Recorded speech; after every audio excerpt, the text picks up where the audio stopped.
మదనపల్లి సాధించిన నాయకులందరూ ఇక్కడ విచ్చేసి ఈరోజు మనమందరము దాదాపు 1.5 గంట ఇక్కడ కూర్చోన్నాము. మదనపల్లి ఎంత ప్రశాంతంగా ఉంటుందో, ఎంత సానుకూల వాతావరణంతో ఉంటుందో ఈరోజు ఇక్కడ మనం కూర్చున్న వాతావరణమే దానికి సాక్షి అని తెలియజేస్తుంది. మదనపల్లి తల్లి లాంటిది. మదనపల్లికి ఏ ఒక్కరి పరిచయం అవసరం లేదు. మదనపల్లికి ఏ ఒక్కరి సిఫారసు అవసరం లేదు.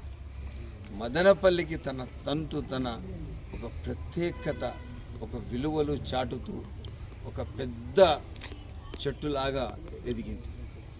దేశానికే స్వరాజ్యం మూమెంట్లో సెల్ఫ్ రూల్ మూమెంట్ మదనపల్లి నుంచి స్టార్ట్ చేశాం.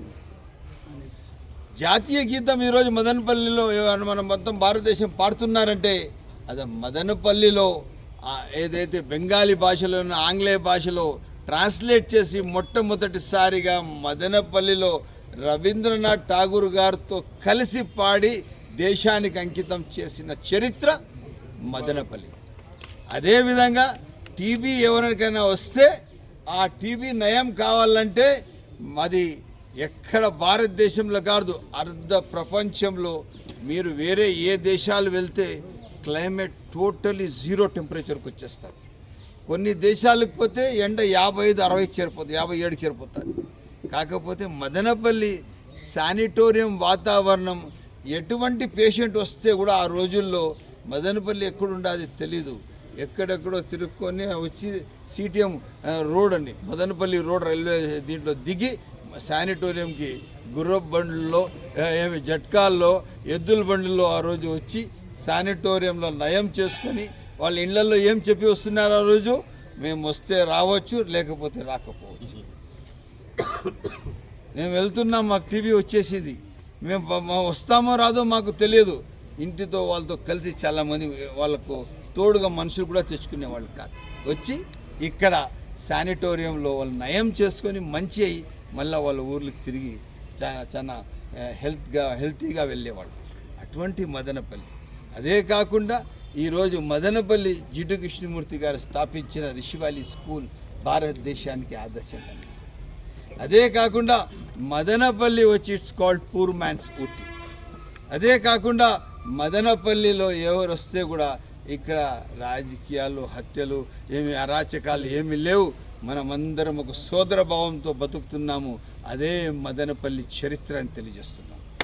మన చరిత్ర గుర్తించిన సీనియర్ నాయకులు జిల్లాలో ఉండి, జిల్లాలో రాజకీయం చేసి, రాష్ట్ర స్థాయి వెళ్ళి దేశ స్థాయిలో పనిచేసిన పెద్దలు చంద్రబాబు నాయుడు గారికి మదనపల్లి చరిత్ర చాలా బాగా తెలుసు.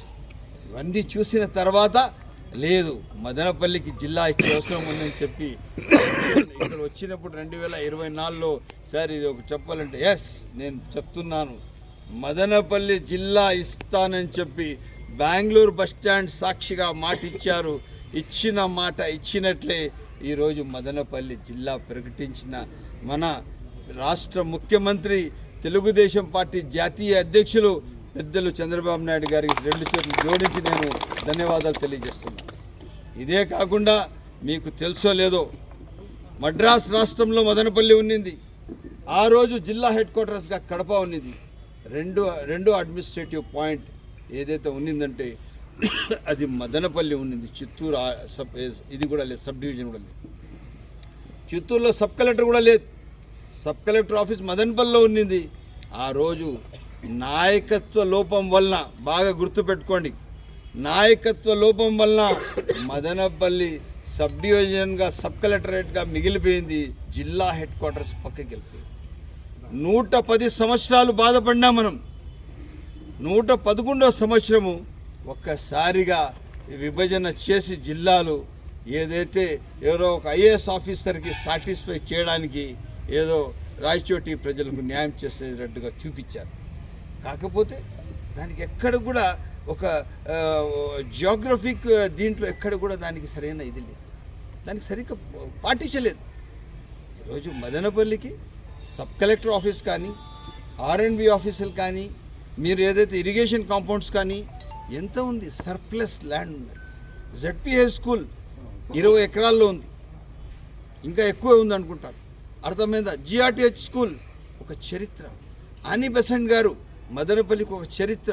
సెల్ఫ్ రూల్ మూమెంట్ తెచ్చింది ఆని బెసెంట్ గారు. ఆ రోజు ఎక్కడైనా చదువుల తల్లి ఉన్నింది ఏదో ఆంధ్ర రాష్ట్రంలో అంటే స్వరాజ్యం కన్నా ముందు ఇక్కడ మన దగ్గర డిగ్రీ కాలేజ్ ఎవరు తెచ్చారు?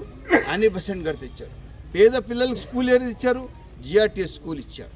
దాని తర్వాత కాలేజ్ ఇచ్చారు. ఇంటర్మీడియట్, డిగ్రీ ఇవన్నీ ఎక్కడ ఉండదు. ఇట్లా వెళ్తే మీరు దాదాపు మీరు వైజాగ్ వరకు లేదు. ఇట్లా వెళ్తే కర్నూలు, హైదరాబాద్లో ఉన్నింది. హైదరాబాద్లో లేదు, అప్పుడు మదనపల్లి మాత్రమే ఉన్నది. అటువంటి చరిత్ర కలిగిన మదనపల్లికి ఈరోజు ఏదైతే ఆ రోజు 1911లో ఏదైతే పోగొట్టుకున్నామో 2026కు అడుగు పెట్టే ముందు ఏమి ఒక శుభవార్తగా పెద్దలు చంద్రబాబు నాయుడు గారు ఇంటికి పిలిచి ఇచ్చిన మాట ఇచ్చినట్లే నిలబెట్టుకొని ఈరోజు జిల్లా ఇచ్చిన చరిత్ర పెద్దలు చంద్రబాబు నాయుడు గారు. నేను నా కాన్స్టిట్యున్సీ ప్రజల తరఫున, మా జేఏసీ నాయకుల తరఫున, అందరి తరఫున నేను ప్రత్యేక 2 చేతులు జోడించి పెద్దలు చంద్రబాబు నాయుడు గారికి ధన్యవాదాలు. ఇదే కాకుండా ఈరోజు మీకు తెలుసో లేదో 2009లో డీలిమిటేషన్స్ జరిగింది. ఆ రోజు పార్లమెంట్గా మదనపల్లి పరిగణలో తీసుకోవాలని చూశారు. కాకపోతే ఆ రోజు ఉన్న నాయకులు ఏం చేశారు? లేదు, కడప జిల్లాకి రాజంపేట పార్లమెంట్ సెగ్మెంట్ ఉండాలా, మదనపల్లికి పిలిచేయడానికి లేదని చెప్పి అక్కడ కూడా అన్యాయం జరిగింది. 1911లో జరిగింది. మళ్ళా దాని తర్వాత 2022లో మొన్న 14 సంవత్సరాల క్రితం వైసీపీ ప్రభుత్వం ఏం చేసిందంటే ఏదో ఒక ఐఏఎస్ ఆఫీసర్కి ఆయనకి సర్దాలని చెప్పి ఆయనకి మంచిగా చూసుకోవాలని చెప్పి జిల్లా విభజనలో ఏమాత్రం ఈ అసలు సౌకర్యాలు అక్కడికి పోతే ఏమాత్రం సౌకర్యం లేదు. అటువంటి తీసుకొని పోయి జిల్లా హెడ్ క్వార్టర్స్ చేసేసి ఎవరు అసలు అడగలేదు, ఎవరు కన్సెంట్ తీసుకోలేదు. ఇప్పుడు మొన్న కూడా మాకు మదనపల్లి జిల్లా తీసుకునే అనౌన్స్ చేసే ముందు నేను అందరి దగ్గర లెటర్లు తీసుకున్నాను. ఇక్కడ కూర్చున్న పెద్దలందరి దగ్గర నేను ఫోన్లు చేసి మీరు లెటర్లు ఏంటి దయచేసి జిల్లా అడుగుతున్నారు, మన డిమాండ్ ఏముంది, మనం రాతమూలకంగా ఇస్తేనే మనకు జిల్లా ఇస్తారు, ముఖ్యమంత్రి గారు అట్లే కళ్ళు తుడిచేసి ఏదో చేసేస్తాం పోని చెప్పే పరిస్థితి ఉండదు అని చెప్పి ఇక్కడ కూర్చున్న పెద్దలందరి దగ్గర లెటర్లు తీసుకొని ఆ లెటర్లన్నీ మనం ఫార్వర్డ్ చేయడం జరిగింది. ఇది ప్రజాస్వామ్య ప్రభుత్వం, నిత్యం నిరంతరం ప్రజల్లో పనిచేస్తున్న ప్రభుత్వం, ప్రజా సమస్యల పైన పనిచేస్తున్న ప్రభుత్వం.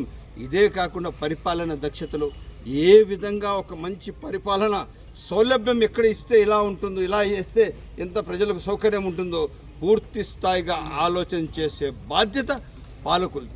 పాలకుల్లో భాగంగా భారతదేశానికి ఆదర్శవంతమైన ముఖ్యమంత్రి ఈరోజు స్పష్టంగా చెప్పొచ్చు పెద్దలు చంద్రబాబు నాయుడు గారు అని చెప్పి సభాముఖంగా తెలియజేస్తుంది. ఎక్కడ కూడా కానీ పరిపాలన దక్షతలో ఎక్కడ ఏ మూలన ఎక్కడ కూడా వదిలేయకుండా పూర్తి స్థాయిగా ఒక మంచి సుభిక్షమైన పరిపాలన అందిస్తున్న చరిత్ర పెద్దలు చంద్రబాబు నాయుడు గారు. అటువంటి సందర్భంలో ఈరోజు మదనపల్లికి జిల్లా ఇచ్చి ఆయన ఇచ్చిన మాట ఇచ్చినట్టు నిలబెట్టుకున్న మహనీయులు పెద్దలు చంద్రబాబు నాయుడు గారు అని చెప్పి తెలియజేస్తుంది. ఇదే కాకుండా ఈరోజు మనకు రేపు తెల్లవారి మనం ఏదైతే కార్యక్రమం చేస్తున్నామో తెల్లవారి 11 గంటలకు మనం అందరము కలిసి మిషన్ కాంపౌండ్ నుంచి బయలుదేరి ఇక్కడ నుంచి మనం కలిసి ఒక పాదయాత్ర లాగా ఎన్టీఆర్ సర్కిల్ వరకు వెళ్తాము. ఎన్టీఆర్ సర్కిల్ వరకు అంతా మనం కలిసి ముఖ్యమంత్రి గారికి ధన్యవాదాలు తెలియజేస్తూ పూర్తి స్థాయిగా మనం ఎక్కడ కూడా తగ్గకుండా మన దేశ ఐక్యత, అదే కాకుండా మన ముఖ్యమంత్రి గారికి ధన్యవాదాలు తెలుపుకుంటూ థ్యాంక్ యూ సీఎం గారిని తెలియజేస్తూ ఇక్కడ పార్టీలు నేను చెప్తున్నాను, మదనపల్లి ప్రజలు ఎవరన్నా ఉంటే నేను మదనపల్లి పౌరుడని చెప్పే మనిషి ఈడ పార్టీ చూడు, నేను మదనపల్లి పౌరుడని చెప్పే మనిషి కులం చూడు, మదనపల్లి పౌరుడని చెప్పే మనిషి మతం చూడు, కలిసి వస్తాడు. నా ప్రోగ్రాం ఇది, ఒక్కరు నాకు పిలిచే అవసరం లేదు, నేను ఈ కార్యక్రమానికి కలిసి ముందుకు పని చేస్తానని చెప్పి వచ్చే ప్రతి ఒక్కరు ఆహ్వానితులు. నేను దయచేసి నా కాన్స్టిట్యున్సీ ప్రజలు అదేవిధంగా రేపు కిషోర్ అన్న కూడా పిలుస్తాము ఒక్క కాన్స్టిట్యున్సీలో, అదేవిధంగా అందరితో కలుపుకొని మనం ఒక పెద్ద కార్యక్రమం చేస్తాం. ఎందుకంటే జిల్లా